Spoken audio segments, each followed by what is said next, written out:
Fala pessoal, nessa aula a gente vai falar sobre o padrão de projeto Iterator aqui. E esse padrão de projeto, assim como o Decorator, que a gente já viu anteriormente, ele é tão importante que as próprias linguagens de programação já disponibilizam maneiras da gente implementar alguns protocolos e ter esse padrão de projeto já automaticamente dentro da linguagem ali, beleza?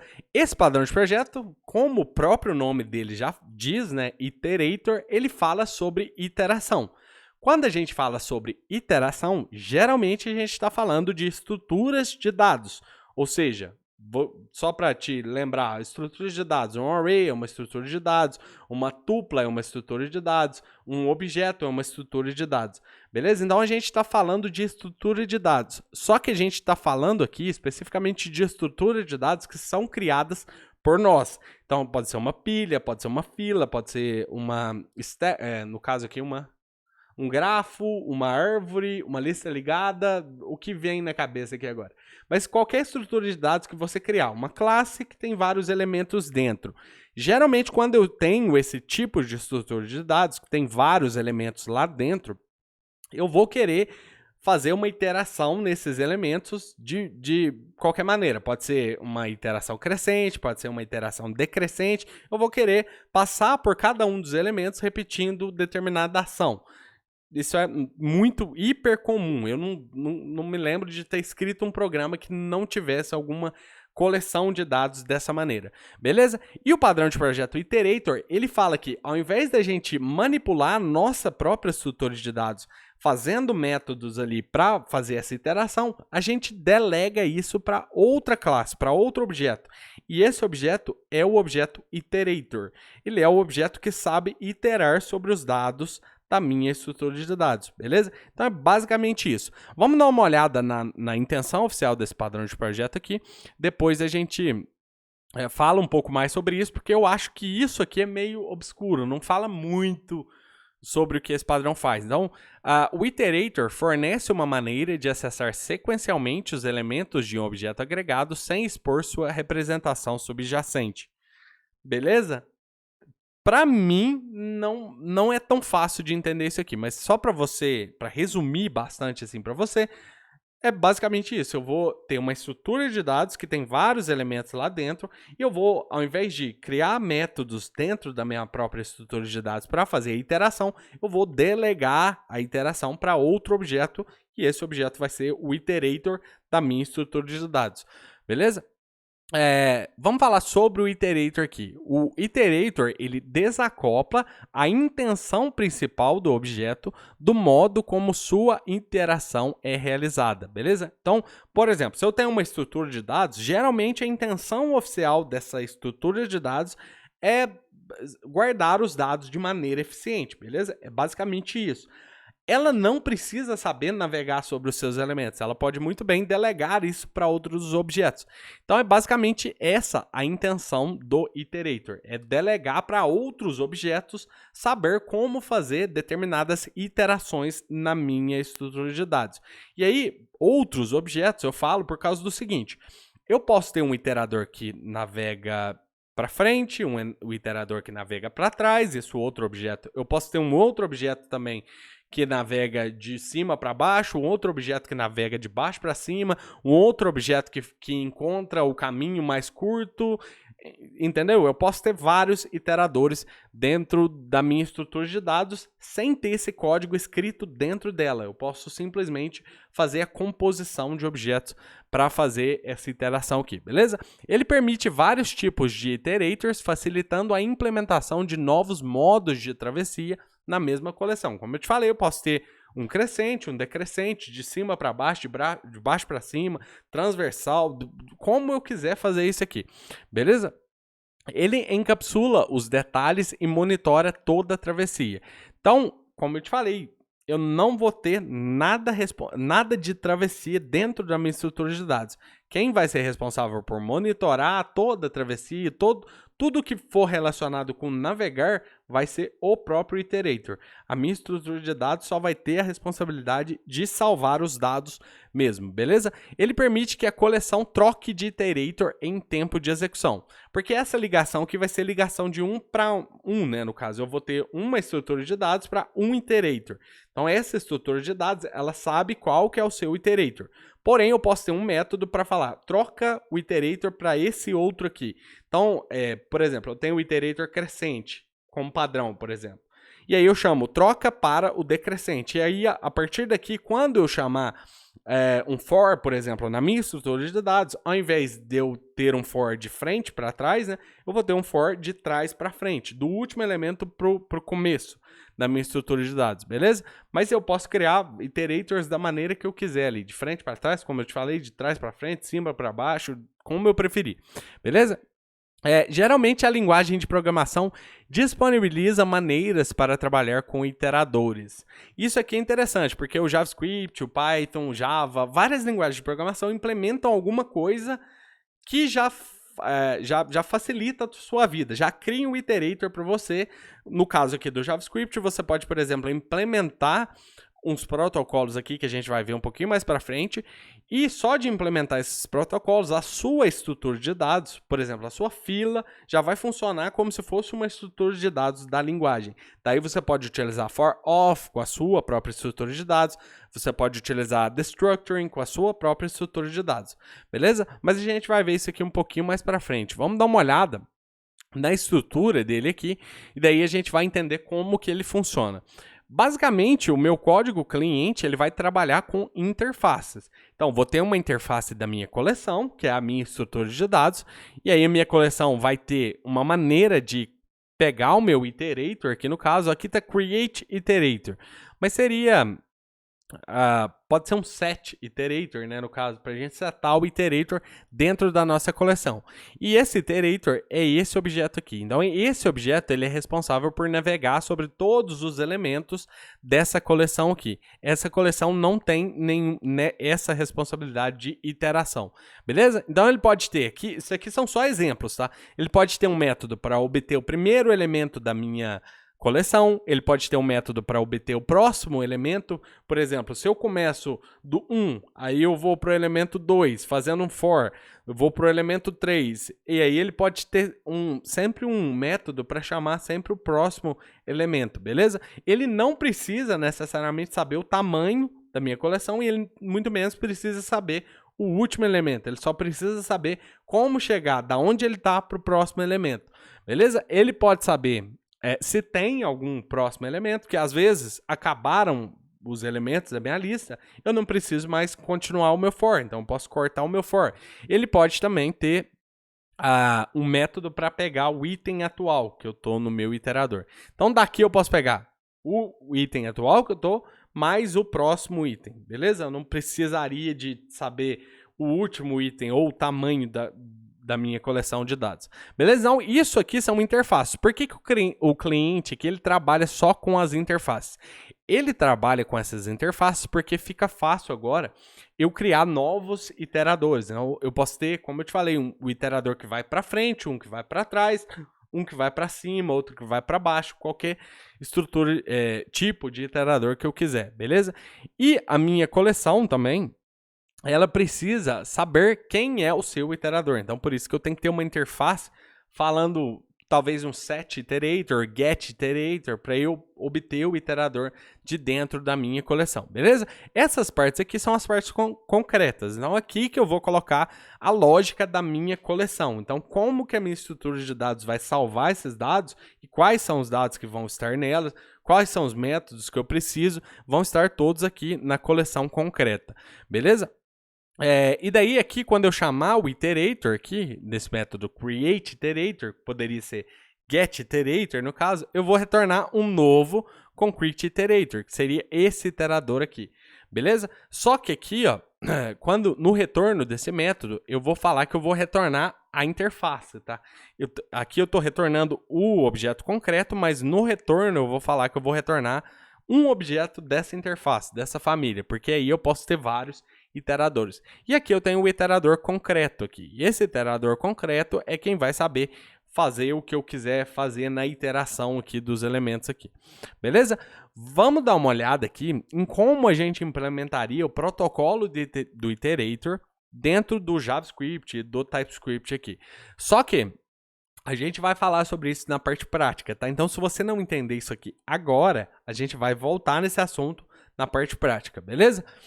Então, chegando aqui, ó, o que eu tenho aqui? Eu tenho uma classe, se você observar, ó, aqui ó, tem um link, se você quiser acessar esse link, ó, vou tentar disponibilizar esse link aí para você. Eu tenho um link que fala quais são os protocolos que eu devo implementar para eu ter isso aqui funcionando. Mas aqui eu já vou te explicar aqui, ó. Então isso aqui seria a minha estrutura de dados, um contador, beleza?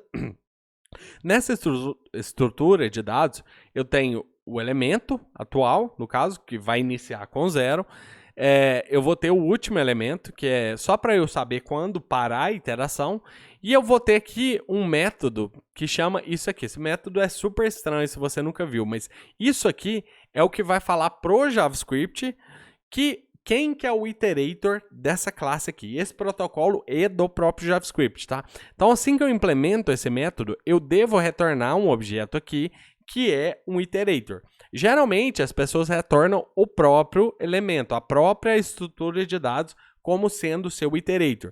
Nesse caso, como a gente está implementando o padrão de projeto da Gang of 4 Iterator, a gente vai delegar isso para outro objeto. Aqui, eu só estou utilizando um iterator, por isso eu não tenho interfaces. Mas num cenário real, como a gente vai ver na parte prática, eu vou usar as interfaces, porque aí eu posso trocar esse iterator. Quando eu falar reset iterator, eu posso receber um iterator aqui, por exemplo, e trocar ele. Então isso aqui basicamente fala para o JavaScript, olha, essa é a minha estrutura de dados e quando eu for fazer, por exemplo, um for of dentro dessa estrutura de dados, você vai entregar esse objeto aqui, que é esse objeto aqui embaixo. Já já a gente vê ele, beleza? Esse objeto aqui embaixo, ó, você vê que ele recebe uma classe aqui, ó, um counter, tá vendo? Porque esse iterator, ele precisa saber em que estrutura de dados ele vai iterar. Então, esse aqui seria o meu iterator aqui.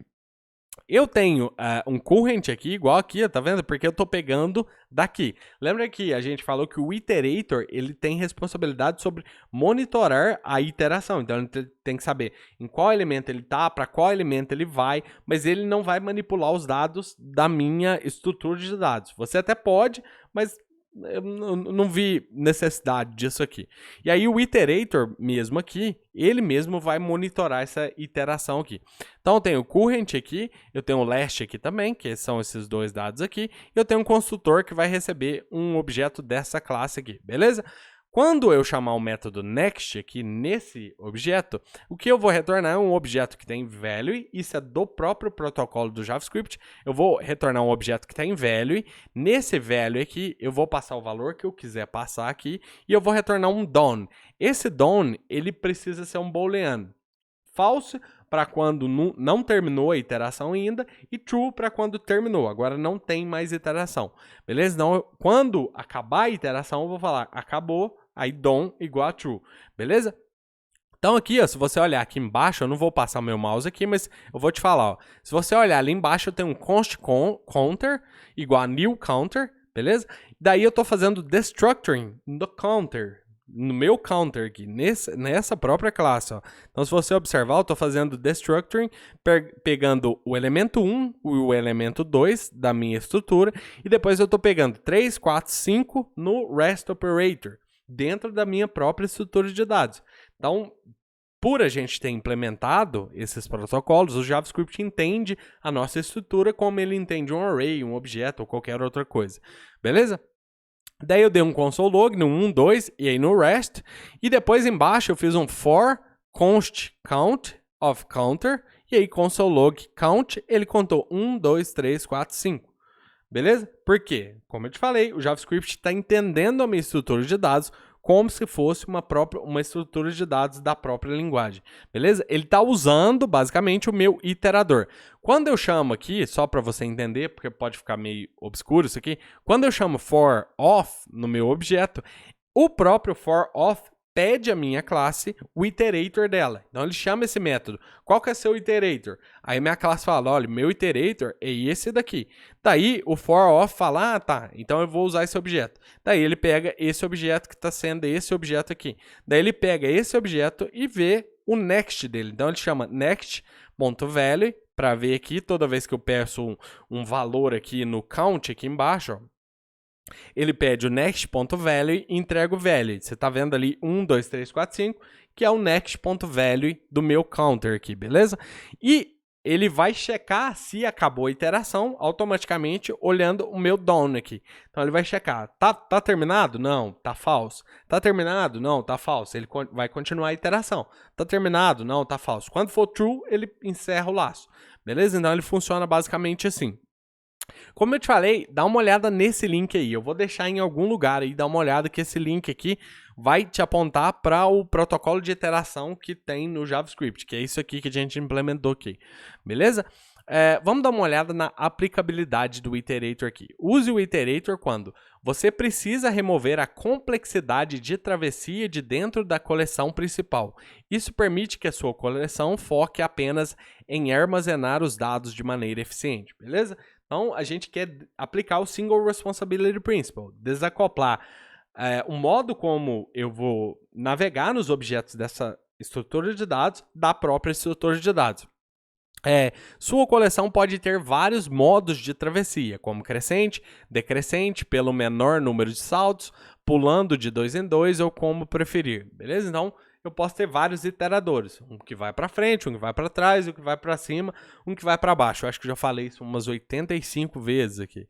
Você quer disponibilizar protocolos de travessia diferentes para diferentes tipos de coleção. Isso aqui, o que está dizendo aqui é basicamente que como eu estou utilizando interfaces, eu posso ter várias coleções e vários iterators, beleza? Contando que eu continue usando as interfaces, eu não estou acoplado a nenhum. Então, eu posso utilizar várias estruturas de dados e vários iterators aqui, beleza? O que é bom e ruim no iterator?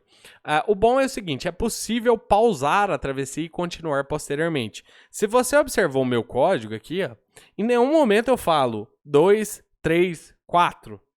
Deu para você observar aqui, ó? Eu não falo 2, 3, 4 em nenhum momento. Então, nesse caso em específico, ele está fazendo esse cálculo a cada iteração do laço. Isso significa que se eu não tivesse uma maneira de parar esse iterador aqui, ele poderia continuar executando infinitamente sem sobrecarregar o meu programa. Por causa do seguinte, ele não está salvando nada, ele está fazendo, a cada iteração ele faz a conta. Eu poderia ter um loop infinito aqui sem travar o computador, porque eu estou trabalhando com o iterador. E eu poderia também pausar isso. Eu poderia, por exemplo, chegar no 10. Suponha que eu não estivesse utilizando fork. Estou utilizando só o método next, por exemplo, do meu iterator. Eu posso chamar next, aí eu recebo o primeiro valor, que seria o depois de 0, 1. Aí eu chamo next, eu recebo 2. Chamo next, recebo 3. Posso executar mais 1 milhão de linha de código. Lá no final do meu programa eu chamo next, recebo 4. Beleza? O meu iterador, ele só entrega um valor quando eu pedir por esse valor. Beleza? Ele não faz toda a computação de todos os dados na minha estrutura de dados. E aí, isso, se eu não me engano, tem um nome de lazy evaluation. Avaliação preguiçosa, desculpa, gente. Lazy evaluation seria, ele não vai até o final da minha lista. Ele primeiro checa quando eu pedir o próximo, ele checa, quando eu pedir o próximo, ele checa e assim por diante. Ele vai checar só quando eu pedir, ele não vai checar toda a lista e me entregar ela inteira de uma vez. Beleza? Tô falando lista aqui, mas é estrutura de dados. É possível atravessar várias vezes a mesma coleção em paralelo usando um outro objeto iterador. Eu posso... Se você analisou um pouquinho, se você conseguiu entender como que ele funciona, eu posso criar várias instâncias de iteradores e fazer iterações em paralelo na mesma estrutura de dados. Porque como eu não vou manipular os dados da estrutura de dados, o meu iterador vai poder executar, eu posso executar 10 iteradores ao mesmo tempo na mesma estrutura de dados. É fácil adicionar novos objetos iteradores com algoritmos de travessia completamente diferentes. Como a gente já falou, eu não vou falar isso de novo, de frente para trás, de trás para frente e assim por diante. Não polui o código do objeto principal com vários métodos e algoritmos de travessia diferentes. Basicamente, Single Responsibility Principle. Estou tirando de dentro do meu objeto vários métodos que são só para travessia. Beleza? O que é ruim no iterator? Esse padrão aqui só é útil se a sua coleção realmente precisar de uma travessia mais complexa. Do contrário, é apenas complexidade a mais. Por quê? Se eu tenho um array, é óbvio que eu não vou criar um padrão de projeto desse para navegar no array. Eu uso for da própria linguagem, beleza? Mas se você está criando uma estrutura de dados, uma pilha, uma fila, uma lista ligada, aí já convém você criar um iterator, porque aí você pode, além de você poder limpar, né, separar as responsabilidades, você também deixa uma porta aberta para você criar novos iteradores se você precisar. E daí você vai estar aplicando o Open Closed Principle, né? Você vai deixar o seu código aberto para extensão e fechado para modificação. Beleza? Então é basicamente isso sobre o iterator aqui. A gente vai, na próxima aula, implementar o iterator. E daí a gente vai fazer esse do protocolo. Eu vou tentar te explicar melhor como funciona o protocolo de iterador e de iterável no JavaScript. E depois a gente vai fazer também um manual, que seria para aplicar o padrão mesmo, raiz, sem usar nada da linguagem, da Gang of Four. Beleza? Então eu vou deixar essa aula aqui assim e a gente se vê na próxima. Grande abraço!